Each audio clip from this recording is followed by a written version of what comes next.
So to start with in Lab 4, you're going to look at 4 simulations. So as usual, you go to the 1100 folder, and you look for the folder that says Lab 4, open that up, and you'll find 4 simulations in there. So I'll open up the first one. So what'll happen here is I'll click Run, and it's going to show me a little movie of a ball on a string moving in a circle. So I'll run that. And the program keeps track of what's happening with the x and y components of the velocity and also the magnitude of the velocity. So you can see how those change or don't change in time. And they ask you a few questions about this. So they say what's happening to the velocity components and what's happening to the magnitude of the velocity, the speed. Also, what's happening to the velocity vector, so that arrow that is attached to the speed. And then finally, the last question is probably the most important. Why is it that we say that this object is accelerating? Because I can stop the motion at any point, and you can see that the speed is 2 meters per second. So I can run it and stop it absolutely anywhere, and the speed is always 2 meters per second. So given that this object has a constant speed, why do we say that it's accelerating? Hint, hint, I said speed, not velocity. Think about that. So once you've answered the questions, you can go on to the next simulation. This one is going to be, again, a ball moving in a circle. The program fills in the velocity vector. As soon as I click Run, it's also going to fill in the acceleration vector. So I'll show you that. So in this case, you're looking at those 2 arrows and watching how they change over time. And there's questions on this as well. The question they ask you in question 2 is, in what direction is the velocity vector pointing, and in what direction is the acceleration vector pointing? So they mean relative to the circle, because obviously they're changing the direction over time. And in your manual, there's a sketch there. That's basically a snapshot in time of this motion, and they want you to draw in what direction the velocity and the acceleration vectors are pointed at that moment. They also want you to describe what direction they're pointed relative to the circle. So it might be useful to use phrases like tangent to the circle or towards the center. So you fill those in. And then question 3 is not actually a simulation at all. So I'm going to show you a bit of different video to explain how to do question 3, and then I'll come back and show you how to do the next 2 simulations. So question 3 is asking you to do a vector subtraction, but it specifically wants you to do a graphical vector subtraction. Not everybody's instructor actually shows them how to do this in class, so I'm just going to show you here so that you can do question 3. So this is the diagram that you've got in your book, and it's basically showing an object at 2 different times and the velocity vector at those 2 different times. So when the object was here, the velocity vector pointed like so. When the object was over here, the velocity vector pointed like so. So it changed its direction over time. So to do a graphical subtraction, what you'd need to do is you take this first vector and draw it over here so that it's touching tip to tip with this other one. So I can do that very easily with the computer. I just take a clone and move it over here so it's tip to tip. Now, because this is actually supposed to be a vector subtraction, if you were doing this correctly, you would swap the direction of the arrow. So this second one would actually point back this way.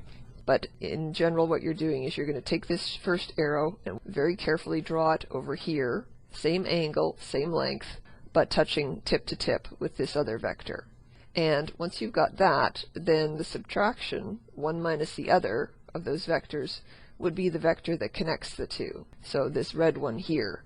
And if you do it carefully, it should point towards the center, which is what we expect in uniform circular acceleration. So now you're ready to look at simulation 3 and 4, and we'll open that up. And what this is going to be is, again, balls traveling in a circle, but there's 2 of them. And you'll notice that the radius of rotation is exactly the same for these 2, but the speed is different by a factor of 2. So this will have a speed of 2 meters per second, and this will have a speed of 4 meters per second. Now, like before, when I click Run, it's going to immediately draw in the acceleration vector. And that's what we want to look at for this question, because you're going to be looking at the magnitude of the acceleration vectors and seeing how it affects things when you double the speed. So I'll click Run, and it immediately draws in the arrows, and you can see this one is quite a short arrow, this is quite a large arrow.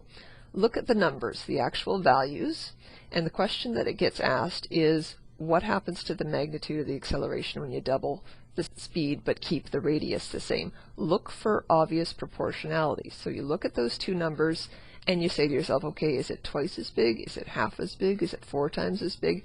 Figure out what the proportionality is. So we doubled the speed. What happened to the acceleration?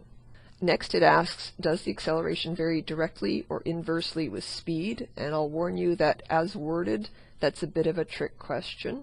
So maybe go back and look at what the equation is supposed to be in your pre-lab and then figure out what the trick is. So is acceleration, does it vary directly or inversely with speed? And there's a bit of a subtlety there that you might miss. The last one is, based on the simulation, suggest an equation or proportionality statement that relates acceleration to speed. So what you would do is you'd write A for acceleration is proportional to, and then you write some function of speed. Once you've finished answering those questions, you can go on to the next simulation, which looks quite similar to this one. So simulation 4. In this case, again, we've got two balls that are going to go in circles. They both have the same speed, however. They're both at 2 meters per second for their speed, but the radius of rotation has been halved for this second one. So again, we're going to click run and we're going to look at the magnitude of the acceleration. We want to see if there's a rough proportionality, if something changes in an obvious way when you half the radius. So we click run and immediately you can see the two acceleration vectors. Look at those numbers, and again, you want to look for rough proportionality. So is it twice as big? Is it half as big? Is it 4 times as big? What happened here? You halved the radius. What happened to the acceleration? And again, they ask, does the acceleration vary directly or inversely with the radius? And suggest a proportionality statement that relates acceleration to radius. So again, A is proportional to some function of radius. And then question 6 says, suggest an equation relating acceleration to speed and radius. Hint, hint, that will look suspiciously like something you saw in the pre-lab or even in class. And then using algebra, you check that the units actually work out to be meters per second squared. So this is the apparatus that we use. We've got a platform that spins, and mounted on the top of that is a sensor that is going to directly measure the acceleration felt by a little figurine that's been taped to the top of the sensor. We've also got a counterweight over here just to make sure everything spins evenly, and there is a photo gate here that has been mounted in such a way that when the sensor swings by, it blocks the photo gate, and then when it swings by a second time, it blocks it again. We're going to use this to help measure the period of rotation, which is the time for one complete spin. There are 3 things you're going to need to measure using this apparatus. The first 2 are used to get a theoretical value for the acceleration felt by the figurine, and the third one is a measured value from the sensor and using a computer program that I'm going to show you later. So the first 2 things you measure are the radius of rotation and the period of rotation. So radius of rotation is defined as being from the center of rotation, so the center of this little post you see in the middle, over to the location of the figurine. And so you just take a ruler and measure that directly. Now, what we're actually measuring with the sensor, of course, is not the acceleration felt by the figurine so much as the acceleration felt by the sensor itself. The technicians don't always put out these little figurines, so if your sensor doesn't happen to have one, look on the top of the sensor box. There's a little dot there with a Z beside it, and that marks the internal location of the sensor. So your radius of rotation should be from the center of this post over to that little dot with a Z beside it, or the figurine if you have one. The second thing that you're going to measure, as I said, is the period of rotation, and we've got this timer box. It's set in pulse mode, read, which just means the little red light should be on, and there's a reset button if you need to re-zero it. So in this pulse mode, what's going to happen is that when the sensor comes by and blocks the photo gate the first time, it turns on the timer. And when it comes by and blocks it again, it turns off the timer.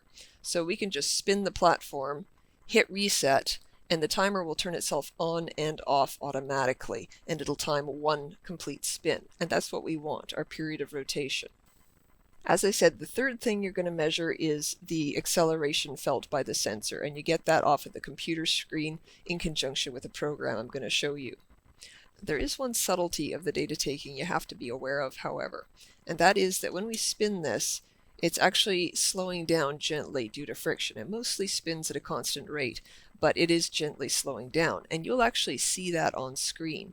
So the program will show you your acceleration value, and as the data comes across the screen, you'll realize that it's a downward slope, a very gentle one. And that's just because as this platter slows down, the acceleration being measured by the sensor is gradually getting weaker. So that means we have to be careful about when we time our period and when we take our acceleration value. They have to be done at the same time, or we won't get good agreement between our theoretical acceleration value and our measured acceleration value from the sensor. So the way in which you take the data is you would give your platter a bit of a spin, you reach over and start your program running, taking data, and you watch the data coming across the screen. Now that graph has vertical lines on it, and you pick one of those and use it as a marker. And when your data reaches that marker line, that vertical line, you want to reach over and push your reset button quickly. And the reason why is then you can highlight just a small amount of data right after that marker line and get your acceleration value from that, and then that should be in good agreement with the calculated acceleration value you're going to get using this period value that you have. So before you take data, there's something that you have to do that's quite important, is you've been given a little spirit level and you need to level the apparatus. So you put the spirit level here on the platform's base, so not on the spinning part but on the base of it, and you want to look straight down on the top of it. So put your head right over top of it, look straight down, make sure that the bubble is centered within the circle.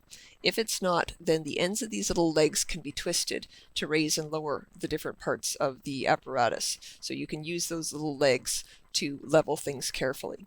And you want to do that because if you don't, then when you look at your data coming across the screen, you will see a wavy line. So if things aren't leveled, you see that wavy line. A little bit of a wiggle's not a problem, but ideally, if everything's leveled properly, you should see a completely straight line come across your screen. Alright, so this is the program that you're going to use for the spinning platter to find the acceleration on a spinning object. And you go in here to the 1100 folder, and there's two circular acceleration programs. We specifically want the one that says CMBL. There's also a Data Studio version. We want this one, CMBL, Circular Acceleration. So we open that up, and because there is a wireless sensor and we need to get it talking to the computer, we first need to set things up. So first of all, make sure that your sensor is turned on. So make sure it's lit up and turned on, and then you go up here to Experiment, Connect Interface, Wireless, and then Scan for Wireless Devices. You may need to do this a couple of different times because sometimes it doesn't always find yours. So you wait, and if there's a list of them, just be careful. Look at the name on the side of your sensor and make sure you've selected the one that's yours, not your neighbor's. You hit OK. It'll give you a collect button up here. Before you do anything though, you want to zero the sensor. So the way to do that is without the platter spinning at all, just click this 0 and then say OK to all the defaults. So the important thing is that your sensor is not moving when you do this. So now we should be ready to take data. So what I do is I give the platter a nice spin. Faster is slightly better, and then I hit collect, and you should see data coming across the screen. The data will look like a straight line if you've leveled your platter properly. If not, then you would see a wiggly line on here. So this is a nice straight line. The important thing I would do if I was taking data is when I'd spin it, when the data is coming across the screen, at a certain point I have to hit the reset button on my photo gate to make sure that the acceleration value I'm getting corresponds to the period that I measure with the photo gate. So say I hit the reset button when the data got to this point. So it's progressing across and I hit the reset button here and then it keeps going. If that were the case, then I would want to highlight just 1 second's worth of data right after that point. So I hit the reset button right here and then I select 1 second's of data right after that. And then to get my mean acceleration, my average, I go Analyze here at the top and then Statistics. And that gives me a box that contains the mean value, and this would be my acceleration value. And it's going to be measured in meters per second squared.